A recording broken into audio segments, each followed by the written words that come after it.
सातबाराच्या बातमीपत्रात आपलं पुन्हा स्वागत। ऊस तोडणीसाठी खुशाली म्हणून शेतकऱ्यांकडे पैसे मागणाऱ्या मुकादम आणि तोडणी टोळीतील कामगारांना भोगावती साखर कारखान्याने चांगलाच दणका दिलाय।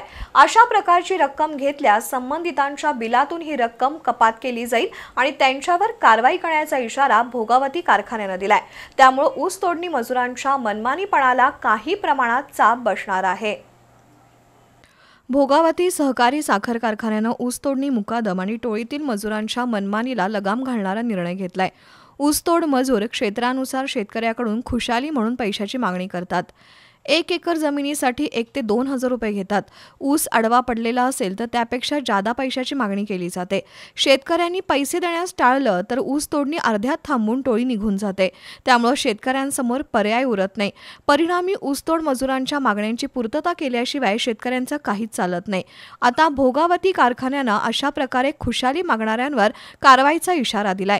खुशाली घेतल्याची तक्रार आल्यास संबंधितांच्या तोडणी बिलातून ती रक्कम कपात केली जाईल आणि त्यांच्यावर कारवाई सुद्धा केली जाईल असा इशारा भोगावती कारखान्याने दिलाय। श्री भोगावती सहकारी साखर कारखान्यामार्फत ऊस तोडणी मजुरांकडून जर काय खाली खुशाली तोडणीसाठी मागितली असेल याकरता आम्ही कारखान्यामार्फत माननीय साखर आयुक्तांच्या परिपत्रकाला धरून पत्रक काढलेलं आहे आणि जर कोणी अशी मागणी करून आपल्याकडून ऊस खाली खुशाली शेतकऱ्यांच्याकडून घेत असतील तर सभासदांना सुद्धा मी आवाहन करतो की त्यांनी आपली तक्रार कारखान्याकडे नोंदवावी। जे मजूर आपल्याकडे खाली खुशालीने रोख रक्कम मागतील त्यांच्यावर दंडात्मक कारवाई कारखान्यामार्फत केली जाईल याची मी कारखाना प्रशासनाच्या वतीनं आणि संचालक मंडळाच्या वतीनं आपल्याला ग्वाही देतो। धन्यवाद।